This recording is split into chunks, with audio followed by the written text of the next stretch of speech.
Dawood Ibrahim's close aide Chhota Shakeel has spoken exclusively to CNN News18. This is D-Gang's first response to the claims made in former Mumbai CP Rakesh Maria's book. Chhota Shakeel has said Maria is lying. His claims are just a promotional tactic. We're not involved in any way in 2611 attacks. Rakesh Maria in his book had claimed that Dawood Ibrahim's gang was tasked with killing Kasab while he was in Indian custody.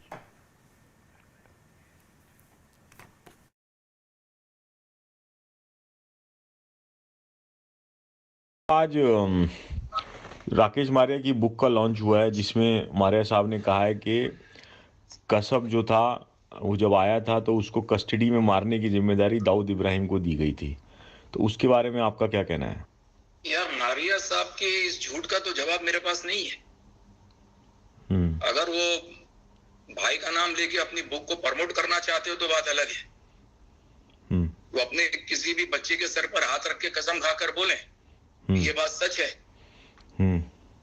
तो मानने वाली बात है। ये सिर्फ book को promote करने वाली बात है, बस इससे आगे मुझे कुछ कहना नहीं। लेकिन छोटी सी बात और भी है कि मारिया साहब को झूठ बोलने की क्या जरूरत पड़ी है इतने साल बाद, क्योंकि वो तो उस टाइम पे वैसे ही बहुत इंपॉर्टेंट ओहदे पे थे, पूरा केस उन्होंने हैंडल किया। तो कोई ना कोई ऐसी चीज तो होगी जो कसब से बोली हो या कि कहीं से आई हो कि आप लोग इन्वॉल्व होना चाहते हैं इसको मारने के लिए। आज हिंदुस्तान में कौन झूठ नहीं बोलता है? टॉप से लेके बॉटम तक सबके सभी झूठ बोल रहे हैं। सबको पता है, आपको सबको पता है, मीडिया वाले सब झूठ कहते हैं। तो आपका अगर उन्होंने झूठ बोल दिया तो कौन सा बड़ा कमाल कर दिया। तो आपका कहना ये है कि आप किसी भी तरह से जो थे उसके कसब को मारने के लिए कहीं भी इन्वॉल्व नहीं थे? हमारा सब्जेक्ट ही नहीं है यार वो। नहीं आपको आईएसआई ने कोई टास्किंग करी थी? भैया हमारा सब्जेक्ट ही नहीं है तो हमको क्या टास्क देगा यार, हमारा सब्जेक्ट ही नहीं है वो।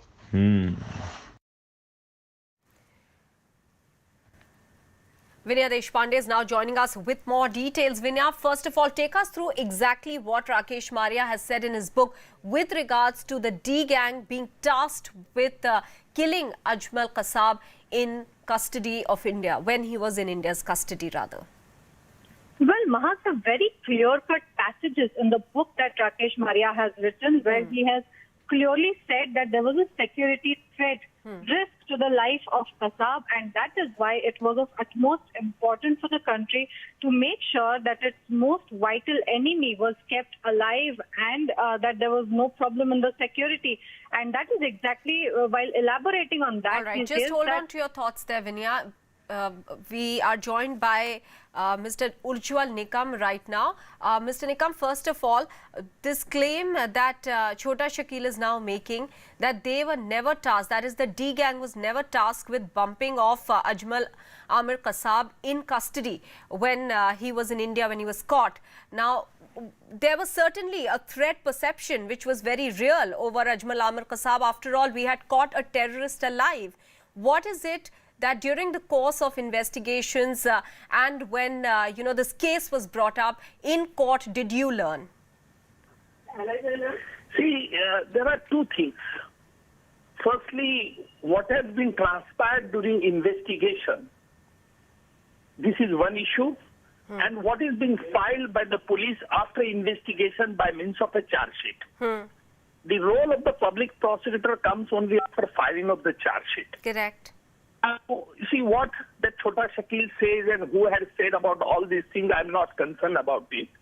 What I'm concerned at this juncture, that Kasab, lone surviving terrorist, was definitely having certain threat perception, and therefore the government of India as well as the government of Maharashtra has given very strong security for its protection, because we would like to establish the guilt against Ajmal Kasab that the attack was mounted on Pakistan. So, Mr. Ajmal Nikam, as a public prosecutor, were you ever privy to the fact as to where this threat perception mainly is from? Was it the D-Gang? See, certain intelligence information that can be never part of the charge sheet. I don't know about what has been intelligence received to the investigating agency during investigation, because I'm not privy to it. Okay. Okay, but you are confirming that there certainly was a threat perception, and where could it have come from but from the other side of the border, right? That is what was anticipated by the government. And the government has anticipated, therefore government has given the strong security to Ajmal Kasab as well as to the court.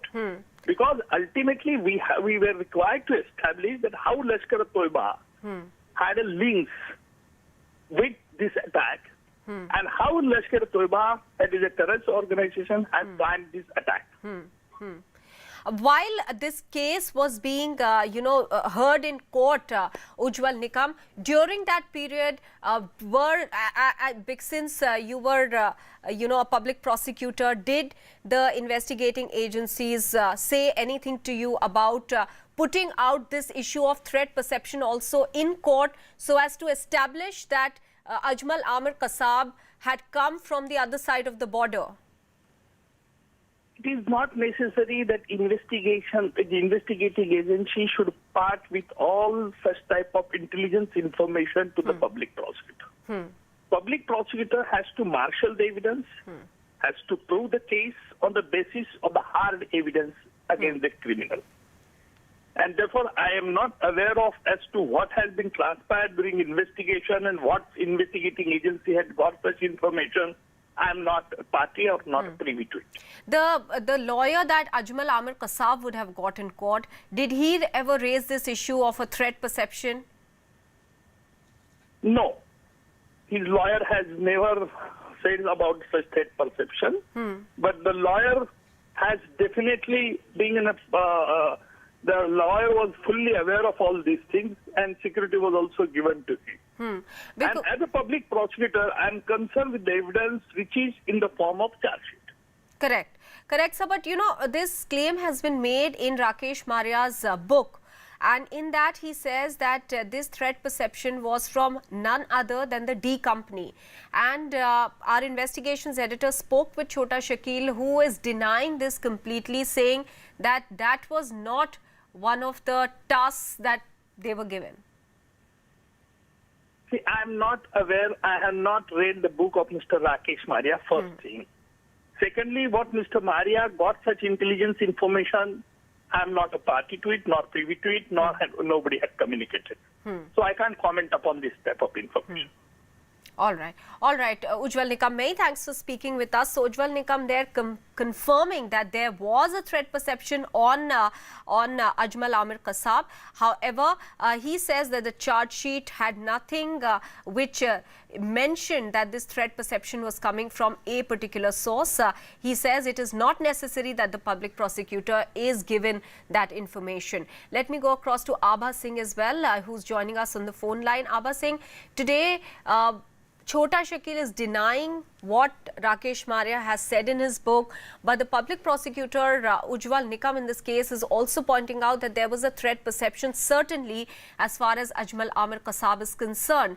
Now, this revelation that comes to the fore now also once again indicates what Rakesh Maria says in his book, that this conspiracy certainly, as it has been already said, was hatched on the other side of the border.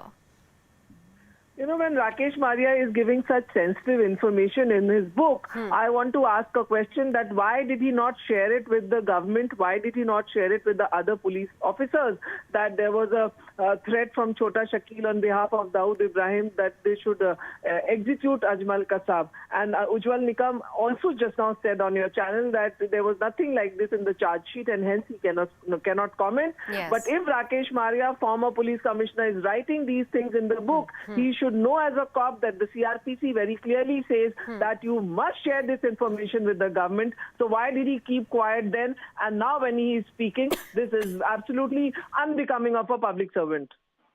Abha Singh, the public prosecutor in this case, Ujjwal Nikam, also points out that all details of the investigation need not be shared with the public prosecutor. He based his case on the hard evidence that he was provided with, which was enough to establish that Ajmal Kasab was indeed part of this entire conspiracy that was hatched in Pakistan.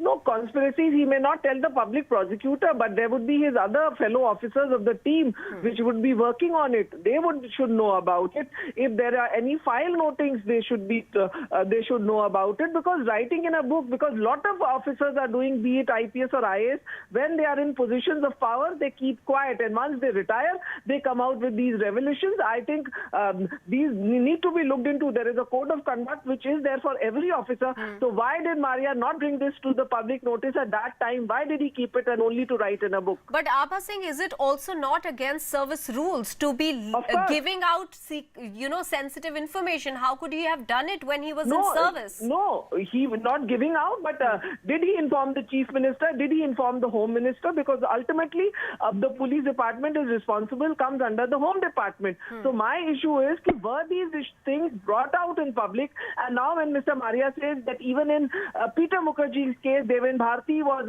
friendly to the Mukherjees, this needs to be investigated. Why CBI has given a clean check to Deven Bharti? He has come out with very sensitive issues, and this needs to be investigated, because everybody knows Mumbai police handles big cases, and if IPS officers are compromised, it is a sad day. All right, Abha Singh, many thanks for speaking with us. Let me go back to Vinya Deshpande. Vinya, what Abha Singh is raising as an issue here is that if Rakesh Maria was in the know that it was indeed the D gang that was trying to bump off Ajmal Kasab while in custody, then he should have shared this information with other colleagues as well as the Chief Minister of the day. Are we certain that he did not share this information? Is it possible that he did share this information? Well, in the book, what Rakesh Maria has written is that since there was a threat perception and that there were intelligence inputs that he had received, that this was tasked to the Dawood gang. So clearly, if he says that it was the intelligence inputs which were shared with him, then it possibly also means that he's pointing the finger at somebody else, saying somebody else gave him that information and he was acting on it. Now, whether he gave that information, it is likely that since the information did come to the Home Department, the police department was asked to look into it and to make sure that security arrangements were put in place so that no harm comes to the way of Kasab. What he also interestingly goes on to say in the book is that during the same time, Kasab had actually fallen ill, and nobody else knows that he was actually taken to a hospital where he was admitted for 2 days. And there was tight security in plain police. There were plain police personnel who were plainclothes police personnel who were then guarding him, and that was an extremely stressful time, he says, for us, because nobody out there knew that not only was Kasab unwell, but that he was also admitted to the hospital and undergoing treatment. That is the context in which he says that during the gang wars in Mumbai, it was pretty common that the gangsters were bumped off in the hospitals, and that was the biggest scare for him at that time. All right, Vinya, stay on with us. Let's quickly listen in once again to what Chhota Shakeel said. आज राकेश मारिया की book का launch हुआ है, जिसमें मारिया साहब ने कहा है कि कसब जो था वो जब आया था तो उसको कस्टडी में मारने की जिम्मेदारी दाऊद इब्राहिम को दी गई थी। तो उसके बारे में आपका क्या कहना है? यार, मारिया साहब के इस झूठ का तो जवाब मेरे पास नहीं है। अगर वो भाई का नाम लेके अपनी बुक को प्रमोट करना चाहते हो तो बात अलग है। वो अपने किसी भी बच्चे के सर पर हाथ रख के कसम खाकर बोले ये बात सच है तो मानने वाली बात है। ये सिर्फ बुक को प्रमोट करने वाली बात है, बस इससे आगे मुझे कुछ कहना नहीं। लेकिन छोटी सी बात और भी है कि मारिया साहब को झूठ बोलने की क्या जरूरत पड़ी है इतने साल बाद, क्योंकि वो तो उस टाइम पे वैसे ही बहुत इंपॉर्टेंट ओहदे पे थे, पूरा केस उन्होंने हैंडल किया। तो कोई ना कोई ऐसी चीज तो होगी जो कसब से बोली हो या कि कहीं से आई हो कि आप लोग इन्वॉल्व होना चाहते हैं इसको मारने के लिए। आज हिंदुस्तान में कौन झूठ नहीं बोलता है? टॉप से लेके बॉटम तक सबके सभी झूठ बोल रहे हैं। सबको पता है, आपको सबको पता है, मीडिया वाले सब झूठ कहते हैं। तो आपका अगर उन्होंने झूठ बोल दिया तो कौन सा बड़ा कमाल कर दी। तो आपका कहना ये है कि आप किसी भी तरह से जो थे उसके कसब को मारने के लिए कहीं भी इन्वॉल्व नहीं थे? हमारा सब्जेक्ट ही नहीं है यार वो। नहीं आपको आईएसआई ने कोई टास्किंग करी थी? भैया हमारा सब्जेक्ट ही नहीं है तो हमको क्या टैक्स देगा यार, हमारा सब्जेक्ट ही नहीं है वो।